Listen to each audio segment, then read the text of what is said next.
Les plugins de protection du territoire, les limites de l'inventaire, les coffres inviolables, les administrateurs de serveurs Minecraft construire ces systèmes en pensant qu'ils sont impénétrables. C'est une illusion statistique, aucun système n'est parfait. Et là où les joueurs normaux voient des murs, notre trio ne voit que des portes dérobées. Slomen, Nagi-san, Nalok, un infiltrateur, un technicien, un analyste, le trio parfait du chaos.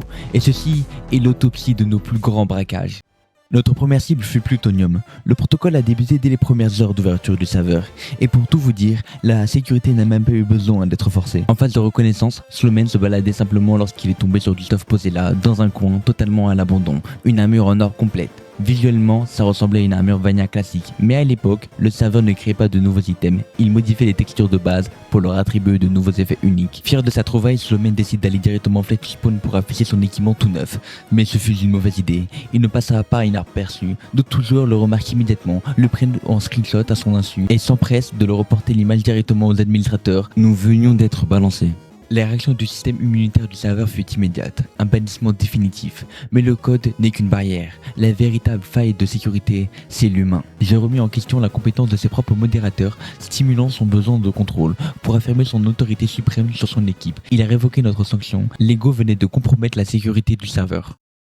Une fois réintégré, Slomen a déployé sa technique d'infiltration, le /TPA inversé. Il a envoyé simplement un message, j'ai un pillage GTP.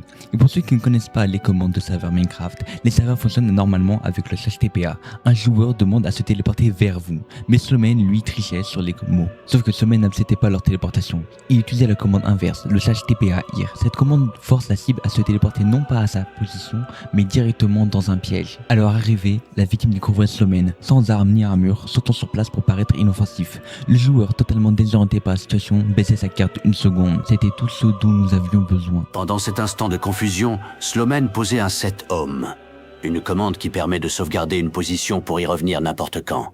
En un clic, un point d'ancrage permanent et invisible était établi au cœur même de leur base. Avec un set home actif au cœur de leur territoire, nous avions le contrôle total du timing. Le plan était simple, la patience. Un autre jour, l'opportunité s'est présentée au milieu de nulle part. Je me baladais simplement dans la nature quand mon module EPS est activé. À travers les textures et la roche, le kit m'affiche une anomalie à grande distance, les contours massifs d'une base ennemie. Pas question de foncer tête baissée. J'ai fait demi-tour et je reviens quelques minutes plus tard avec l'équipe au complet, Aziz et Nagi-san. L'objectif est clair, mais la base est occupée. Pour réussir le pillage sans qu'ils sécurisent leur stuff, il nous faut une diversion parfaite. Le plan se divise en deux temps. Aziz et moi passons directement à l'attaque. On engage le combat de front, on crée le chaos visuel et sonore pour focaliser l'attention de la faction sur nous. Pendant qu'il s'épuise à essayer de gérer notre assaut, Nagi-san nous perd dans l'ombre. Dissimulé à l'arrière, il commence à creuser le trou d'accès, s'infiltrant méthodiquement jusqu'à leur salle des coffres pour tout piller en toute discrétion. En combat, l'illusion est une arme bien plus destructrice que la force brute. Pour s'emparer des richesses de la base ennemie, Nalok et son équipe ont mis en place un protocole à double détente.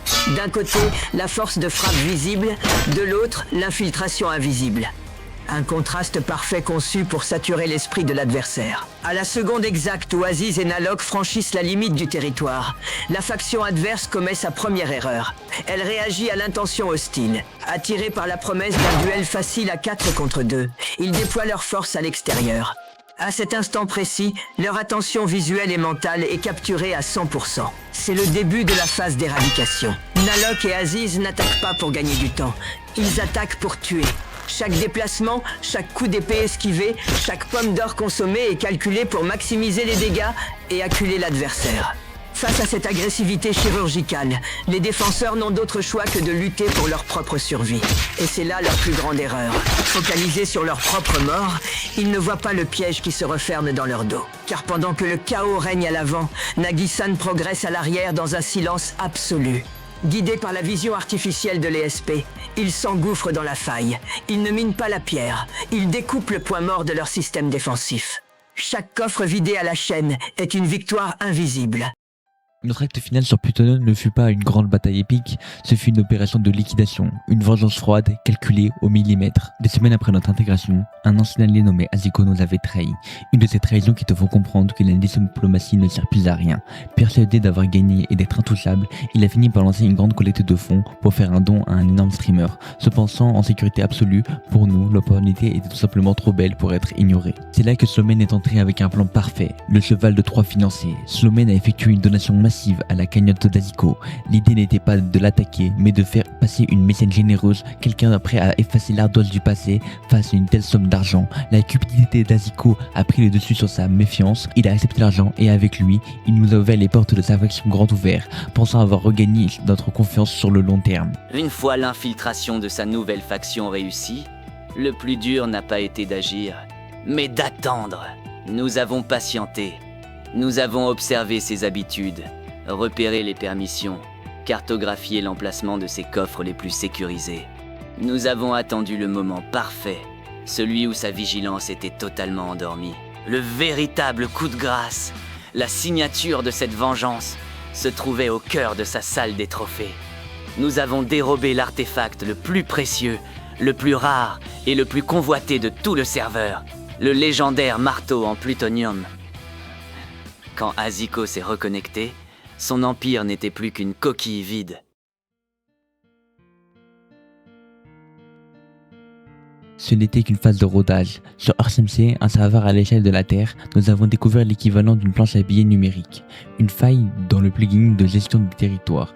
Une opportunité trop belle pour ne pas être exploitée. En temps normal, la règle est simple. Si vous cassez un bloc dans un territoire revendiqué par un autre joueur, l'action est immédiatement annulée par le serveur et le bloc réapparaît à sa place. Le système est pensé pour être totalement inviolable. Cependant, en disséquant la logique du code, nous avons remarqué que l'événement du serveur qui distribuait la récompense monétaire pour le minage était traité avant l'événement qui annulait la destruction du bloc. Cet asynchronisme créait une fenêtre d'exploitation parfaite. Chaque minerai rapportait une somme proportionnelle à sa rareté. Et pour maximiser nos profits, nous avons directement visé le minerai le plus rentable de tous, l'émeraude.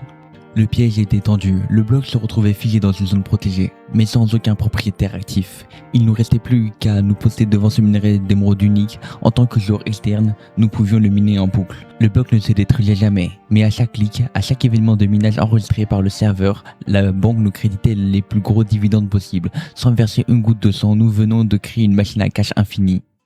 Générer de la richesse, ce n'est rien si on ne peut pas blanchir. Sur Nation Glory, le défi était une toute autre nature. Comme siphonner des fortunes entières sans laisser la moindre trace. Sur Nation Glory, le défi était différent. Comment voler des fortunes sans jamais se faire prendre? La solution relevait du blanchissement d'argent. Pendant des semaines, j'ai infiltré des factions sous une identité dormante, jouant le membre loyal et dévoué. Une fois la confiance établie et les accès des coffres obtenus, je transférais la totalité du butin vers un compte secondaire, un fantôme, pour effacer toute trace. N'utilisais aucune téléportation, aucun raccourci, je pour procéder à une exfiltration physique.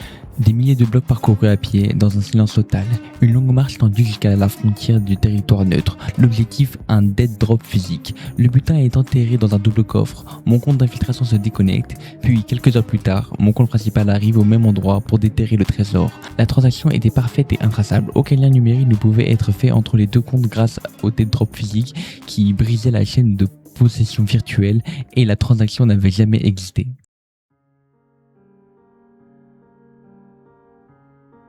Fort de toutes nos espérances passées, nous étions enfin prêts pour notre chef-d'œuvre, l'apogée de notre art, notre grand final, le serveur Evonia. Mais cette fois-ci, l'opération reposait sur Nagisen, équipé d'un item spécial sur le serveur, une pioche capable de miner en 1 par 2. Le cœur économique d'Evonia, le shop officiel. En théorie, il est inviolable. Le sol était recouvert de quartz dans une zone évidemment claim. Une sécurité en apparence, mais qui faisait en réalité qu'une seule couche d'épaisseur. Une erreur d'amateur, une erreur qui se fut fatale. Nagisen a guetté le moment faiblesse ultime du serveur. Dès qu'un pic de latence massif a frappé la machine et fait s'effondrer le tick rate, il a frappé le sol avec sa pioche spéciale. L'ordre de miner est arrivé au serveur, c'est qui a cassé le bloc d'en dessous ainsi que le bloc de quartz, sauf que le bloc de quartz se reposait évidemment après l'ordre, mais le bloc en dessous du quartz lui était toujours cassé, vu que c'était une pioche cassée en 2x1. Le serveur était immédiatement resynchronisé, refermant le passage au-dessus de sa tête. Nagisen venait de basculer hors de la matrice. Il était bloqué sous le shop, dans une zone tellement inaccessible et impillable que c'est là que nous avons installé notre base la plus secrète. Depuis ce sous-espace interdit, les règles du jeu n'existaient plus. En naviguant sous terre, sur ce terrain plat, Nagisen et moi nous sommes arrivés directement sur la warzone du serveur. C'est là que nous avons découvert l'absurdité du système. Pour décorer l'extérieur, les administrateurs n'avaient pas utilisé de faux blocs, mais des véritables minerais de volcanite. Une fortune colossale, offerte sur un plateau. Pendant que Somen restait à la surface pour surveiller les lieux et s'assurer que personne ne remarquait rien, Nagisen et moi nous sommes passés à l'action. Depuis notre dimension inférieure, nous avons commencé à miner les décors par le dessous, en aspirant la volcanique comme des véritables aspirateurs numériques. Ce n'était pas juste un braquage, c'était le crime parfait, la destruction totale d'un empire, exécuté par la propre main de ses créateurs. Au fond, que ce soit Plutonium, Earth Sensei, Nation Glory ou Evonia, la leçon est toujours la même. On croit souvent que la sécurité d'un serveur repose sous les lignes de code, les plugins, les anti-cheats ou des couches de bedrock, mais la véritable faille n'est jamais technique, elle est humaine. Bon, trêve de plaisanterie, de mystère dramatique, évidemment quand je raconte tout ça, il faut prendre tout ça au second degré. À la fin, après tous ces plans machiavéliques et ces infiltrations et ces fortunes virtuelles, on n'a fait que s'amuser, ce n'était qu'un jeu entre enfants qui passent leur temps à essayer de savoir combien de temps on tiendrait dans le monde de Minecraft, rien de plus. Personne n'a fini en prison, je vous rassure, on s'est bien marré.